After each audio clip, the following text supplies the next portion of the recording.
दोस्तों, इस वीडियो में आप देखेंगे एक फैंटेसी एडवेंचर मूवी की कहानी। यूरोप की लोक कथाओं पर आधारित ये धमाकेदार फिल्म रहस्य और रोमांच से भरपूर है और इसका मजेदार अंत देखकर आप लोगों का दिल खुश हो जाएगा। इसलिए वीडियो को पूरा आखिरी तक जरूर देखें। चलिए अब कहानी शुरू करते हैं। फिल्म की शुरुआत में किसी अज्ञात जगह के कब्रिस्तान में एक महिला के निर्देश पर कुछ वाइकिंग्स खुदाई करके एक ताबूत बाहर निकालते हैं, जिसके अंदर जादुई किताब के साथ एक बूढ़े की लाश होती है। महिला उस किताब को उठाकर कहती है, हमने एक किताब तो हासिल कर लिया है, अब दुनिया की सबसे शक्तिशाली तलवार की बारी है। फिर वो महिला उन वाइकिंग्स लड़ाकों को समुंदर पार इंग्लैंड के राजा आर्थर के महल से शक्तिशाली तलवार चुराने के लिए भेजती है। किताब की रहस्यमयी जानकारी के आधार पर वाइकिंग्स लड़ाके महल तक जाने वाले गुप्त रास्तों के जरिए चुपचाप महल के अंदर घुसने में कामयाब रहते हैं। अगले सीन में इंग्लैंड के राजा आर्थर को दिखाया जाता है, जिन्होंने अपने इस महल के बाहर किले में शूरवीरों की प्रतियोगिता का आयोजन किया था। इस प्रतियोगिता में कई बहादुर राजकुमार और योद्धा आए हुए होते हैं, इसलिए इस आयोजन की सुरक्षा में राज्य की ज्यादातर सेना और महल के कर्मचारी यहीं व्यस्त होते हैं। वैसे तो सभी प्रतिभागी इस प्रतियोगिता में जी जान से लड़ रहे होते हैं, पर राजा का होने वाला दामाद डेविड, जो कि एम्ब्रिया राज्य का राजकुमार भी होता है, वो सभी शूरवीरों पर भारी पड़ रहा होता है और एक एक करके उन सभी को हरा रहा होता है। राजा आर्थर अपनी बेटी याना के साथ उसकी वीरता का प्रदर्शन देख रहे होते हैं। लड़ाई की इस प्रतियोगिता में राजकुमार डेविड कवच पहने हुए एक मास्टर योद्धा ब्रूनो को भी नीचे गिरा देता है। ये देखकर राजा आर्थर ब्रूनो के शिष्य हेनरी से पूछते हैं कि मास्टर ब्रूनो अभी और लड़ने की हालत में है या उन्होंने हार मान ली है। हेनरी कहता है, अभी वो लड़ेंगे, पर मुझे थोड़ा वक्त दीजिए उनके कवच और हेलमेट को सुलझाने के लिए। इसके बाद मास्टर ब्रूनो को एक लड़िया पर लादकर उनके तंबू में भेजा जाता है। इस वजह से प्रतियोगिता थोड़ी देर के लिए रुक जाती है, क्योंकि डेविड से लड़ने वाला अब कोई भी योद्धा नहीं बचा होता। दूसरी ओर गुप्त रास्ते के जरिए महल के अंदर घुस चुका वाइकिंग सरदार डोडा अपने वाइकिंग साथियों के साथ तलवार खोजने लगता है, तो उसे सिंहासन के पास रखी हुई सबसे शक्तिशाली तलवार दिख जाती है। अगले सीन में तंबू के अंदर मास्टर ब्रूनो को दिखाया जाता है। उनका शिष्य हेनरी उनसे कहता है, मास्टर अभी आप थोड़ा घायल हैं, ऐसे हालात में आप डेविड का मुकाबला नहीं कर पाएंगे, क्योंकि उसने सभी योद्धाओं को हरा दिया है। तो मास्टर ब्रूनो कहते हैं, मैं थोड़ा बूढ़ा जरूर हो गया हूँ, पर मैं हार मानकर अपनी प्रतिष्ठा पर आंच नहीं आने दूंगा। हेनरी कहता है, अगर बात प्रतिष्ठा की है तो आपका कवच और हेलमेट पहनकर मैं उससे लड़ने जाऊंगा। हेलमेट की वजह से वो सब यही समझेंगे कि आप ही लड़ रहे हैं। तो अब हेनरी अपने मास्टर ब्रूनो का कवच और हेलमेट पहनकर प्रतियोगिता स्थल पर जाता है, जहां एक घोड़े पर सवार होकर वो डेविड से मुकाबला करता है। इस दौरान हर बार वो डेविड के हमलों से खुद को बचा लेता है। ये देखकर राजकुमारी याना बहुत खुश होती है और अपने पिता से कहती है, पिताजी डेविड भले ही मेरा होने वाला पति है, पर मुझे उसका घमंडी स्वभाव बिल्कुल भी पसंद नहीं है। अब कम से कम कोई तो ऐसा है जो उसे कड़ी टक्कर दे रहा है। प्रतियोगिता जारी रहती है और आखिरकार डेविड हेनरी को भी घोड़े से गिराने में कामयाब हो जाता है। ये देखकर दर्शक डेविड की वाहवाही करने लगते हैं और राजकुमारी मायूस हो जाती है। डेविड को तो यही लगता है कि ये मास्टर ब्रूनो हैं, इसलिए वो उनसे हार मानने के लिए कहता है, पर हेनरी हार नहीं मानता और वो डेविड को घोड़े से नीचे गिराकर उससे भिड़ जाता है। दूसरी ओर महल के अंदर तलवार उठाने की कोशिश कर रहे वाइकिंग मास्टर डोडा और उसके साथियों की महल के अंदर मौजूद सैनिकों से भिड़ंत हो जाती है। वहां राजा का सेनापति अपने कुछ सैनिकों के साथ डोडा और उसके साथी वाइकिंग्स को रोकने के लिए जी जान से लड़ रहा होता है, जबकि इधर महल से बाहर प्रतियोगिता स्थल पर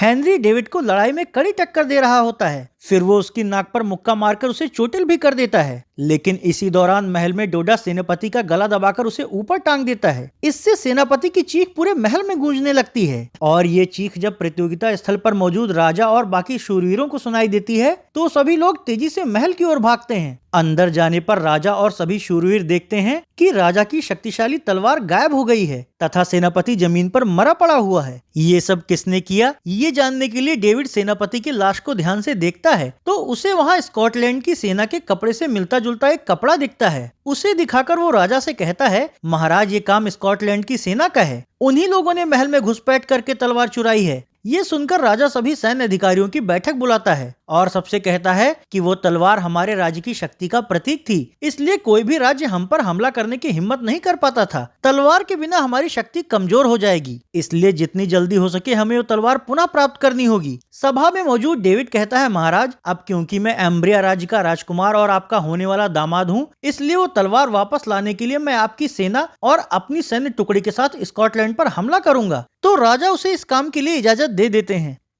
अगले सीन में महल का वो कमरा दिखाया जाता है जहां मास्टर ब्रूनो और उसका शिष्य हेनरी ठहरे हुए होते हैं। राजकुमारी ने लड़ाई के दौरान हेनरी के कपड़े पर बना लाल घोड़े का निशान देख लिया होता है, इसलिए उन्हें ये सच पता चल गया था कि कवच और हेलमेट पहनकर ब्रूनो की बजाय हेनरी लड़ रहा था। डेविड को हराने की वजह से वो हेनरी को पसंद करने लगती है, इसलिए कमरे के बाहर वो उससे मिलने जाती है। हालांकि हेनरी राजकुमारी के सामने नहीं आता और उनसे कहता है मैंने अभी कपड़े नहीं पहने हैं, इसलिए बाद में आपसे बात करूंगा। वो ये झूठा बहाना इसलिए करता है क्योंकि उसे लगता है अगर राजकुमारी वहाँ लेटे हुए घायल ब्रूनो को देखेंगी तो वो समझ जाएंगी कि प्रतियोगिता में ब्रूनो की बजाय मैंने भाग लिया था और उन्हें सच पता चल जाएगा। अब जब कुछ देर इंतजार करने के बाद भी हेनरी राजकुमारी आना से नहीं मिलता तो वो निराश होकर वापस अपने कमरे में चली जाती हैं। कुछ देर बाद राजा आर्थर मास्टर ब्रूनो को बुलवाते हैं। अब क्योंकि वो घायल होते हैं इसलिए कवच और हेलमेट पहनकर हेनरी ही मास्टर बनकर उनके सामने जाता है। राजा कहते हैं मास्टर आपने बड़ी ही बहादुरी से डेविड को प्रतियोगिता में हरा दिया, पर कल मेरी ज्यादातर सेना उसके नेतृत्व में स्कॉटलैंड से युद्ध करने जा रही है, इसलिए मैं चाहता हूँ उसके वापस लौटने तक आप मेरे राज्य और राजकुमारी की सुरक्षा की जिम्मेदारी देखें। हेनरी राजा को सच नहीं बता पाता, इसलिए मजबूरी में इसके लिए तैयार हो जाता है।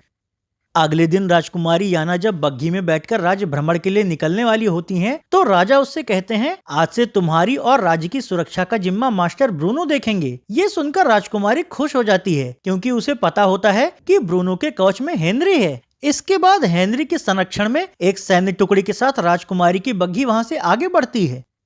अगले सीन में वाइकिंग सरदार डोडा को दिखाया जाता है जो शक्तिशाली तलवार चुराने के बाद समुद्र पार अपने भाई जैक के राज्य वेल्स में जाता है। जब जैक ये शक्तिशाली तलवार देखता है तो वो खुश होकर डोडा से कहता है कि अब तक तो मैं सिर्फ यहाँ का राजा हूँ, पर इस तलवार की बदौलत मैं पूरी दुनिया पर राज करूंगा। इसी खुशी में वो तलवार हवा में उठाता है, लेकिन तभी तलवार में बिजली चमकती है और तलवार उसके हाथ से छूटकर नीचे जमीन पर गिरकर धंस जाती है। इससे जैक घबरा जाता है और कहता है कि लगता है शक्तिशाली तलवार पर किसी मंत्र का प्रभाव है। डोडा कहता है ऐसा तो कुछ नहीं लगता। ये कहकर वो तलवार को निकालने की कोशिश करने लगता है, पर तलवार बाहर नहीं निकलती। तभी उस रहस्यमयी महिला को दिखाया जाता है जिसने ताबूत से रहस्यमयी किताब हासिल की थी। वो दोनों वाइकिंग भाइयों से कहती है ये शक्तिशाली तलवार हजारों साल पहले देवताओं ने मेरे पूर्वजों की दी थी, इसी के दम पर मेरा भाई आर्थर इतना शक्तिशाली राजा बना। पर अगर एक बार ये तलवार जमीन में धंस जाए तो इसे कोई ऐसा काबिल शूरवीर ही बाहर निकाल सकता है जो राजा बनने के सच में काबिल हो। इसलिए जैक को फिर से कोशिश करनी चाहिए क्योंकि वो यहाँ का राजा है। तो जैक फिर से कोशिश करता है पर वो तलवार निकालने में नाकाम रहता है। ये देखकर वो महिला शकीरा कहती है कई सालों पहले मैं इंग्लैंड की गद्दी में हिस्सा और ये शक्तिशाली तलवार चाहती थी, पर मेरे भाई आर्थर ने मुझे ये नहीं दिया और मुझे राज्य से बाहर करके यहाँ वेल्स भेज दिया। तब से मैंने यहाँ तुम्हारा राज्य स्थापित करने में तुम्हारी मदद की और रहस्य और जादू से भरी वो किताब भी हासिल कर ली, पर बिना इस तलवार के हम इंग्लैंड और बाकी दुनिया पर राज नहीं कर पाएंगे। डोडा पूछता है तो अब हम क्या करें? तो शकीरा अपने जादुई शीशे से पूछती है कि आखिर इस तलवार को कौन बाहर निकाल सकता है। इस पर शीशा उसे मास्टर ब्रूनो का कवच और हेलमेट पहनकर राजकुमारी के साथ चल रहे हेनरी को दिखाता है। हालांकि शकीरा को ये नहीं पता चल पाता कि उस कवच और हेलमेट के अंदर ब्रूनो नहीं है, इसलिए वो उन दोनों वाइकिंग भाइयों से कहती है हैरानी की बात यह है कि ब्रूनो कोई राजा या राजकुमार नहीं है, फिर भी जादुई शीशा उसे दिखा रहा है। वजह जो भी हो, पर तुम लोग जल्दी से उसे यहाँ लेकर आओ ताकि वो इस तलवार को बाहर निकाल सके। अगले सीन में राज्य की निगरानी के लिए बग्घी में बैठकर निकली राजकुमारी याना को दिखाया जाता है। इस दौरान वो सैन्य टुकड़ी के साथ चल रहे हेनरी से कहती है तुम हेलमेट उतार क्यों नहीं देते? लेकिन हेनरी हेलमेट नहीं उतारता क्योंकि हेलमेट उतरने पर सबको ये सच पता चल जाता कि वो ब्रूनो नहीं है। चलते चलते जंगल में पहुंचने पर बग्घी खींच रहा कोचवान थोड़ा घबराने लगता है तो हेनरी उससे इसकी वजह पूछता है। कोचवान कहता है इस जंगल का थोड़ा सा हिस्सा ही हमारे राज्य की सीमा में आता है, बाकी के पूरे जंगल पर एक खतरनाक जंगली डाकू मैंडिस का राज है। ये दोनों बातें ही कर रहे होते हैं कि तभी रस्सी से बांधकर लटकाए गए कई पेड़ के तनों से इन लोगों पर हमला होता है, जिससे हेनरी खुद को तो किसी तरह बचा लेता है, पर जब वो बग्घी के अंदर झांकता है तो राजकुमारी वहां से गायब होती है। उन्हें ढूंढते हुए वो तलवार लेकर एक गुफा के द्वार तक पहुंच जाता है, पर वहां उस पर आग के गोलों से हमला होने लगता है। हालांकि वो आग के गोलों से बचते हुए किसी तरह गुफा में घुसने में कामयाब हो जाता है। वहां उसे कई लड़कियों के बीच घिरा सिंहासन पर बैठा हुआ मैंडिस दिखता है और उसी के सामने राजकुमारी भी बंधी हुई होती है। हेनरी उससे कहता है तुम जो भी हो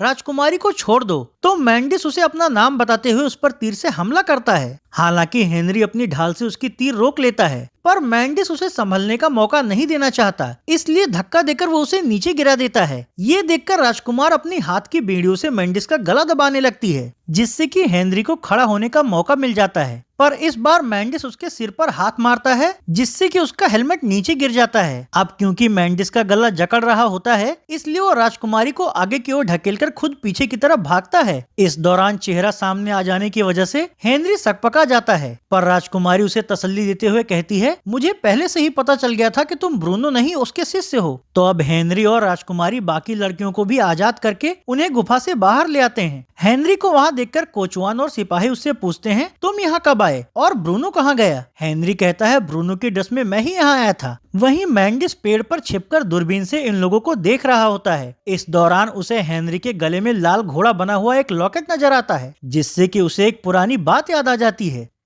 अगले सीन में राजा आर्थर का महल दिखाया जाता है। वहाँ ब्रूनो अब तक ठीक हो चुका होता है और वो राजा से बता देता है कि मेरे कवच में हेनरी राजकुमारी के साथ गया है। राजा कहते हैं, पर काफी वक्त हो गया है, अभी वो लोग वापस नहीं लौटे। तो ब्रूनो कहता है, आप परेशान मत होइए, मैं खुद उन्हें ढूंढने जा रहा हूँ। उधर लौटते वक्त रात होने की वजह से राजकुमारी हेनरी और सिपाहियों के साथ तंबू डालकर वहीं रुक जाती है। इस दौरान वो हेनरी से अपने दिल की बात बताना तो चाहती है, लेकिन फिर खुद को ऐसा करने से रोक देती है और हेनरी से कहती है, डेविड से मेरी सगाई हो चुकी है और उसके वापस लौटते ही हमारी शादी भी हो जाएगी। ये सुनने के बाद हेनरी भी उससे अपने दिल की बात नहीं बताता। फिर दूसरे दिन ये लोग वापस लौटने के लिए वहाँ से आगे बढ़ते हैं। इस दौरान राजकुमारी उसके लाल घोड़े के निशान वाले लॉकेट के बारे में पूछती है, तो हेनरी कहता है, मैं अनाथ हूँ और ये लॉकेट बचपन से ही मेरे गले में था। मुझे नहीं पता कि मेरे माता पिता कौन हैं। मास्टर ब्रूनो ने मुझे गोद लेकर लड़ाई के दांव पेच सिखाए हैं। ये दोनों आपस में बातें ही कर रहे होते हैं कि तभी शकीरा द्वारा भेजा गया वाइकिंग सरदार डोडा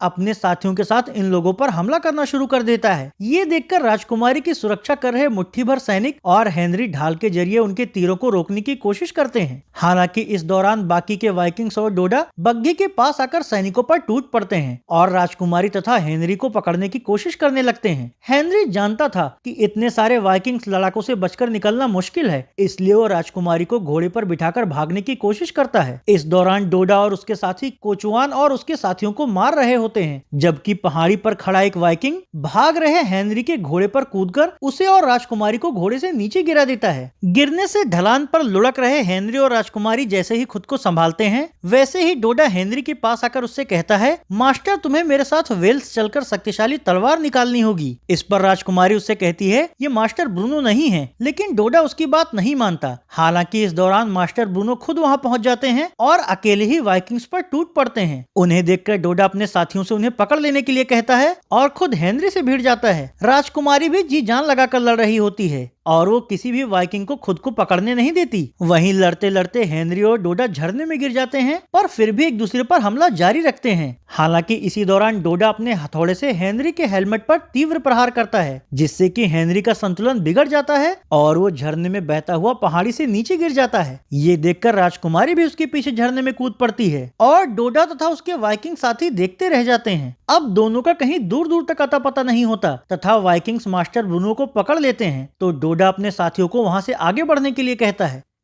अगले सीन में राजकुमारी और हेनरी को दिखाया जाता है, जो झरने में बहते बहते एक नदी के किनारे पहुंच जाते हैं। इत्तेफाक से तभी उन्हें ढूंढते हुए राजा अपने कुछ सैनिकों के साथ वहां पहुंच जाते हैं और उन दोनों को अपने साथ महल में ले जाते हैं। दरबार में हेनरी राजा से कहता है, महाराज आपकी शक्तिशाली तलवार वेल्स के वाइकिंग्स ने चुराई है, न कि स्कॉटलैंड के लोगों ने। इसलिए मुझे जल्दी से डेविड के पास पहुंचकर उसे स्कॉटलैंड से युद्ध शुरू करने से रोकना होगा। राजा कहता है, हाँ, उससे कहो कि सेना लेकर वाइकिंग्स के पीछे जाए। फिर हेनरी के वहां से निकलने से पहले राजकुमारी उसे अपनी सगाई की अंगूठी देकर कहती है, इसे डेविड को दिखा देना, नहीं तो शायद वो तुम्हारी बात पर भरोसा नहीं करेगा। तो अब अंगूठी लेकर हेनरी वहां से निकल पड़ता है। अगले सीन में डेविड को दिखाया जाता है, जो स्कॉटलैंड की सीमा पर पहुंचकर अपनी सेना के साथ आज रात हमले की योजना बना रहा होता है। हालांकि हमले से पहले ही हेनरी वहां पहुंचकर उसे राजा का आदेश बताते हुए कहता है, तलवार वाइकिंग्स के पास है, इसलिए सेना को लेकर वाइकिंग्स को पकड़ने के लिए चलो। घमंडी डेविड को उसकी बातों पर भरोसा नहीं होता, तो हेनरी उसे राजकुमारी की अंगूठी दिखाता है, पर इससे डेविड और भी ज्यादा भड़क जाता है और उससे कहता है कि मेरी सगाई वाली अंगूठी तुम्हारे पास कैसे आई। हेनरी कहता है, राजकुमारी ने खुद मुझे दी है। ये सुनकर डेविड उससे लड़ने पर उतारू हो जाता है। हालांकि सबके बीच बचाव करने के बाद वो शांत होता है और फिर ये दोनों सेना को वापस भेजकर खुद वाइकिंग्स को रोकने के लिए निकल पड़ते हैं। समुंदर के किनारे पहुंचने पर इन्हें वहां वाइकिंग्स का तंबू नजर आता है। अब क्योंकि अगले दिन वाइकिंग्स ब्रूनो को लेकर समुंदर पार जाने वाले होते हैं, इसलिए हेनरी और डेविड घात लगाकर रात होने का इंतजार करते हैं। रात होने पर एक तंबू में बंधे ब्रूनो को दिखाया जाता है। राजकुमारी चुपके से उस तंबू में घुसकर ब्रूनो को आजाद कर देती है। हालांकि उसी दौरान डेविड और हेनरी भी उस तंबू में आ जाते हैं। राजकुमारी को वहां देखकर वो दोनों चौंक जाते हैं और उससे पूछते हैं, आखिर तुम यहाँ क्या कर रही हो? राजकुमारी कहती है, मैं हाथ पर हाथ धरे बैठी तो नहीं रह सकती थी, इसलिए यहाँ आ गई। ये लोग बातें ही कर रहे होते हैं कि तभी वाइकिंग्स को इन लोगों के यहाँ आने की भनक लग जाती है और वो लोग तंबू को बाहर से घेरकर अंदर तलवार घुसाने लगते हैं। उस छोटे से तंबू के अंदर मौजूद ये तीनों वाइकिंग्स की तलवार और भाले से बचते हुए तंबू के कपड़े में तलवार घुसाकर पीछे खड़े कुछ वाइकिंग्स को मारते भी हैं। हालांकि वाइकिंग्स की संख्या बहुत ज्यादा होती है, इसलिए उनके द्वारा तंबू में घुसाए जा रहे तलवारों में से एक तलवार डेविड के पेट में घुस जाती है, जिससे कि वो मारा जाता है। राजकुमारी उसे बचाना चाहती थी, पर अब तक बहुत देर हो चुकी होती है, इसलिए हेनरी राजकुमारी और ब्रूनो के साथ टेंट के नीचे से रेंगते हुए वाइकिंग्स की भीड़ से भागने की कोशिश करता है, पर डोडा और उसके साथी उन्हें पकड़ लेते हैं। इस बार डोडा हेनरी को बचने का मौका नहीं देता और उसे ले जाकर पहाड़ी से नीचे फेंक देता है। इसके अगले दिन वाइकिंग्स राजकुमारी और ब्रूनो को बंदी बनाकर अपने साथ जहाज पर वेल्स ले जाने के लिए निकल पड़ते हैं। अगले सीन में हेनरी को दिखाया जाता है। किस्मत उसका साथ देती है और समुन्द्र में गिरने की वजह से वो जिंदा बच जाता है। तो अब वो वहाँ से आगे बढ़ता है और रात हो जाने की वजह से एक अनजान नगर के सराय में रुकने का फैसला करता है। उस सराय के शराब खाने में एक ताकतवर लड़का एक अमीर बौने को परेशान कर रहा होता है। बचने के लिए वो बौना हेनरी के पीछे छिपने की कोशिश करता है, तो शराबी लड़का हेनरी से भी भिड़ने लगता है। हालांकि हेनरी एक दो वार में ही उस शराबी को धराशायी करके मेज पर गिरा देता है। इसी दौरान हेनरी की नजर उसको छिपकर देख रहे मैंडिस पर पड़ती है, तो वो उसका पीछा करके उसके पास जाता है और पूछता है, तुम यहाँ क्या कर रहे हो और आखिर तुम मुझ पर नजर क्यों रख रहे थे? मैंडिस कहता है, मैं तुम्हारे बारे में कुछ ऐसा जानता हूँ जो तुम्हें भी नहीं पता है, पर मैं तुम्हें वो अभी नहीं बता सकता क्योंकि आज रात मैं वेल्स जा रहा हूँ। हेनरी कहता है, इत्तेफाक से मुझे भी वेल्स जाना है। तो मैंडिस कहता है, पर इसके लिए 20 सिक्के लगेंगे। तभी बौना वहां कर मैंडिस को 20 सिक्के देते हुए कहता है, इस नौजवान ने मेरी जान बचाई है, इसलिए आज से मैं इसके साथ ही रहूंगा और अब तुम इसे और मुझे दोनों को वेल्स ले चलो। अगले सीन में वेल्स पहुंच चुके डोडा को दिखाया जाता है, जो ब्रूनो और राजकुमारी को लेकर अपने भाई जैक के महल में जाता है। वहां वो सैनिकों से कहकर राजकुमारी को उस हरम में भिजवा देता है जहां पहले से ही कई अन्य राज्य की राजकुमारियों को डोडा ने गुलाम बनाकर रखा हुआ होता है। दूसरी ओर जैक के दरबार में डोडा ब्रूनो से कहता है, जल्दी से शक्तिशाली तलवार को बाहर निकालो क्योंकि इसी काम के लिए मैं तुम्हें यहाँ लाया हूँ। मजबूर होकर ब्रूनो तलवार को बाहर निकालने की कोशिश करता है, पर वो तलवार बाहर नहीं आती। ये देखकर डोडा खंजर फेंककर ब्रूनो को मार डालता है। इस पर शकीरा उससे कहती है, ये क्या किया तुमने? जादुई शीशे के अनुसार यही शक्तिशाली तलवार को बाहर निकाल सकता था। तो डोडा कहता है, तुम्हारे देखने में जरूर कोई गड़बड़ी हुई है। इस दौरान जैक जब डोडा द्वारा लाया हुआ लूट का सामान देख रहा होता है, तब उसे लाल घोड़े वाला लॉकेट दिखता है। उस लॉकेट को देखते ही जैक के चेहरे की हवाइयां उड़ने लगती हैं और वो शकीरा को उसे दिखाकर कहता है, ये देखो। वो लॉकेट देखकर शकीरा भी घबरा जाती है और कहती है, आखिर ये कैसे हो सकता है, क्योंकि इस राजवंश के सभी लोगों को तो तुमने खत्म कर दिया था, फिर आखिर कौन जिंदा बच गया? जैक कहता है, कोई ना कोई तो जरूर बच गया है जो इस राजगद्दी के लिए बड़ा खतरा बन सकता है।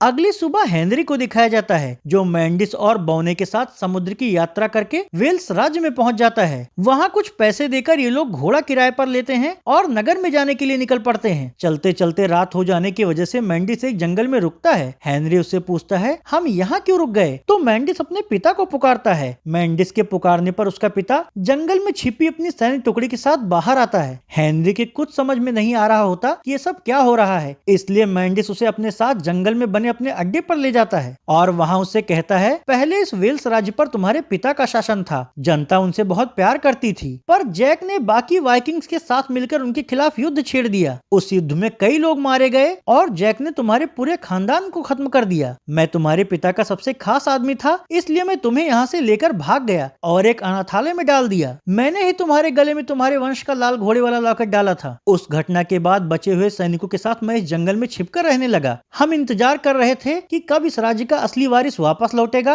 और आखिर आज वो वक्त आ गया। ये सब बताने के बाद वो सभी लोग अपने राजकुमार हेनरी के आगे झुक जाते हैं। अगले सीन में वाइकिंग जैक का महल दिखाया जाता है, जहाँ डोडा जैक से कहता है, तुम बहुत लंबे वक्त से राजा रह चुके हो, अब कुछ साल के लिए मुझे भी राजा बनने दो। इस पर जैक कहता है, तुम्हारी छवि एक हत्यारे की है। ये कहकर वो डोडा को मारने आगे बढ़ता है, पर ज्यादा ताकतवर होने की वजह से डोडा उसे उठाकर जमीन में गड़ी तलवार के ऊपर पटक देता है, जिससे कि जैक मारा जाता है। अब क्योंकि उसने अपनी शासक बनने की शक्ति का परिचय दे दिया था, इसलिए इस बार उसके निकालने पर तलवार बाहर आ जाती है। ये चमत्कार देखकर डोडा ये समझ जाता है कि सबसे शक्तिशाली तलवार का मालिक बन जाने की वजह से अब वो पूरी दुनिया पर राज कर सकता है। इसी खुशी में वो तलवार लहराकर सिपाहियों से राजकुमारी को अपने पास लाने के लिए कहता है। उस वक्त राजकुमारी खिड़की से छिपकर ये सब देख रही होती है, इसलिए वो एक योजना बनाती है और दासी के बुलावा देने पर वो खुशी खुशी डोडा के कमरे में आने लगती है। हालांकि चालाक डोडा राजकुमारी को पिलाने वाली शराब की गिलास में पहले ही वशीकरण का पाउडर मिला देता है। फिर जब राजकुमारी उसके कमरे में पहुंचती है तो वो उसे उस शराब को पीने के लिए देता है, पर राजकुमारी भी बहुत चालाक होती है, इसलिए वो उसे उस कमरे में जल रही आग को धीमा करने के लिए भेजती है और मौका देखकर उसके शराब की गिलास में जल रही मोमबत्ती की मोम डाल देती है। अगले सीन में हेनरी को दिखाया जाता है, जो अपने लोगों के साथ जैक के किले के बाहर आ चुका होता है, जहां उसके साथी छिपकर बाहर खड़े हो जाते हैं और हेनरी किले का गेट खोलने के लिए रस्सी में बंधा हुआ एक हुक फेंककर किले के ऊपर चढ़ने लगता है। इधर डोडा जोश में आकर जैसे ही वो शराब पीता है, गर्मा गर्म मोम से उसका गला रूंध जाता है और वो छटपटाने लगता है। तो मौका देखकर राजकुमारी शक्तिशाली तलवार उठाकर उस कमरे से बाहर भागती है। उधर किले के दीवार के जरिए महल की छत पर पहुंच चुके हेनरी का सामना शकीरा से होता है। शकीरा उससे कहती है, मैंने इन सैनिकों को जादुई पाउडर से सुला रखा है, अगर तुम मेरा साथ दो तो मैं तुम्हें तुम्हारा राज्य वापस दिलाने में तुम्हारी मदद करूंगी। बदले में तुम मुझे अपनी रानी बना लेना और फिर हम दोनों पूरी दुनिया पर राज करेंगे। हेनरी इसके लिए तैयार नहीं होता